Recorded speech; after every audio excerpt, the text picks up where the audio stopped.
invierno, nos tenemos que cuidar más, hay muchos casos de gripe, muchos casos de laringitis y vamos a consultar, por supuesto, a profesionales. En este caso nos visita la doctora María Eugenia Alul, médica, infectóloga y alergista y Inmunóloga. Y inmunóloga, especialista en eso. ¿Cómo le va, doctora María Eugenia? Muy bien, Laura, muchas gracias por la invitación.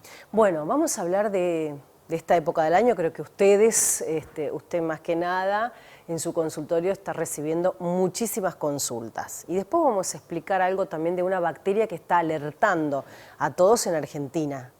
Así es, en realidad, llegada la época del invierno, asustan mucho los síntomas de la vía respiratoria.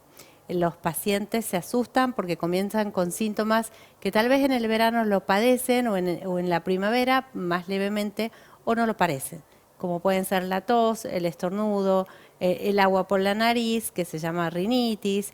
Entonces, en esta época, al exacerbarse, al aumentar la periodicidad, la frecuencia, la agudeza de estos síntomas, el paciente se asusta y piensa que en vez de estar cursando una enfermedad alérgica, está cursando una enfermedad infecciosa. Claro. Y eso hace que lleguen más asiduamente a las consultas. Doctora, el germen que nos preocupa a todos, y no sé si en Tucumán hay un porcentaje de eso, y que ha causado varias muertes ya. Así es, estamos hablando de una bacteria que es un coco gram positivo dentro de la clasificación estructural de bacteriología. Es una bacteria que se aloja en nuestra vía respiratoria. Se llama comensal, nace, vive y muere con nosotros. Pero en algunas situaciones donde la estructura o la inflamación de la vía respiratoria, donde se aloja el germen, que habitualmente suele ser en los senos paranasales, en la laringe, en las amígdalas, cuando esta estructura anatómica se inflama, crece, esta bacteria encuentra como una casita más apropiada y prolifera, crece aún más, generando un proceso infeccioso. Claro. Dentro de estas bacterias coco gram positivas, como son los estreptococos beta hemolíticos, existe un grupo particular que son bastante más malitos, que se llama grupo beta hemolítico A.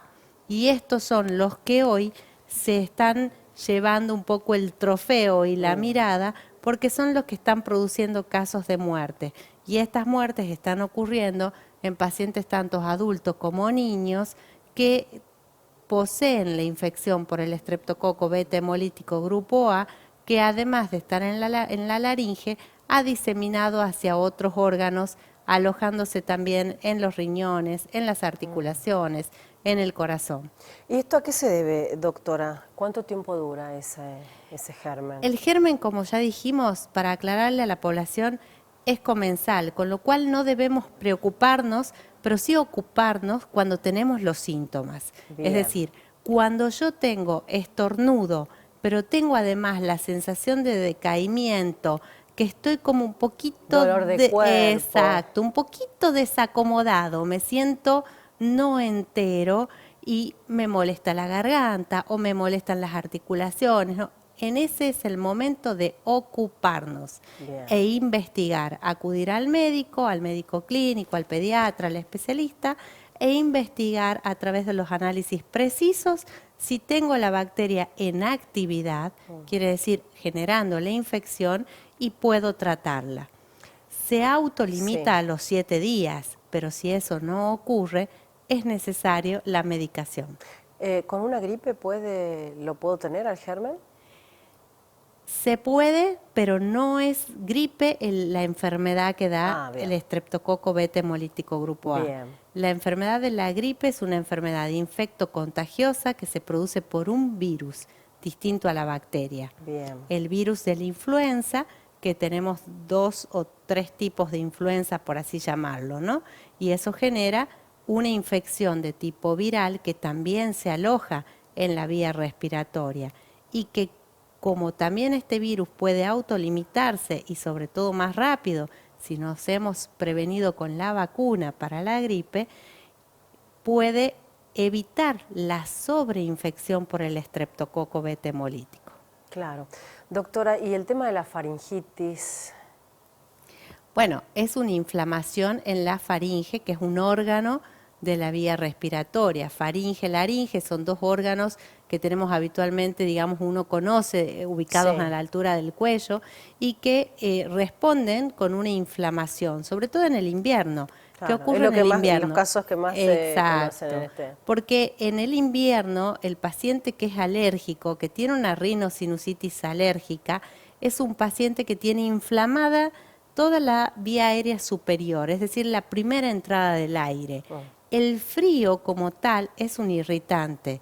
Entonces, cuando uno respira en el invierno, ese aire frío que ingresa irrita a las mucosas, decimos nosotros los médicos, pero en realidad es una pielcita que cubre a estos órganos por dentro, la inflama y al inflamarse proliferan los gérmenes, generando los síntomas, además de inflamación, que son los síntomas alérgicos, los de infección, que son los síntomas que ya conocemos como fiebre, irritación, dolor, calor y demás. ¿Qué debemos hacer para cuidarnos? ¿Qué recomendaciones? Como primera medida, no automedicarnos. No. Primera medida, el primer síntoma, acudir al médico, especialista o no especialista, al médico de familia, al médico generalista, acudir a un médico, no acudir a la automedicación.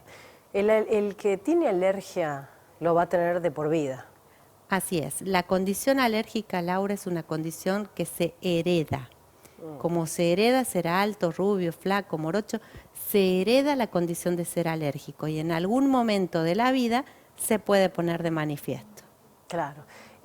Doctora, recomendaciones para los que hoy están en casa, dicen, ¿dónde podemos ubicarla a la doctora? La queremos, me gusta lo que está hablando, queremos un poquito más conocerla. Bueno, las primeras recomendaciones, decirle, como decía recién, no automedicarse, acudir a la consulta con los médicos, acudir al especialista. Padecer una enfermedad alérgica no quiere decir que la voy a tener toda la vida. Sí voy a ser alérgico toda la vida, pero existe un tratamiento donde puedo modificar el curso de la enfermedad y no tener toda mi vida la rinosinusitis, no ser toda mi vida asmático, no ser toda mi vida un paciente con urticaria o con dermatitis. Acudir a la consulta y realizar los tratamientos que hoy están certificados. ¿El asmático también lo hereda?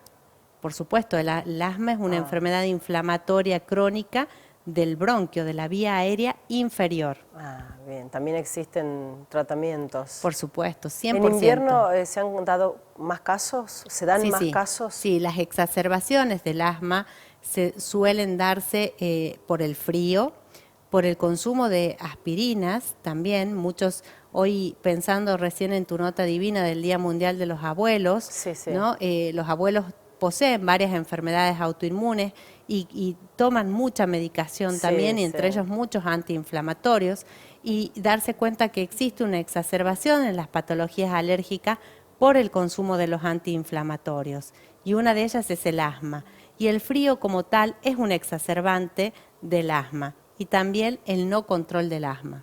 Bueno. Hoy en día existe medicación y existen tratamientos que controlan al 100% el asma. Bueno, doctora, muchos mensajes que están ingresando, que preguntan también. Vamos a hablar específicamente del asma en las próximas columnas, o los temas que ustedes quieren saber con nuestra querida doctora. Bueno, felicitaciones, dice, me encanta, es mi doctora, mira vos. Gracias. Un besito para todas las familias que nos acompañan. Doctora María Eugenia Alul, ella es médica alergista e inmunóloga.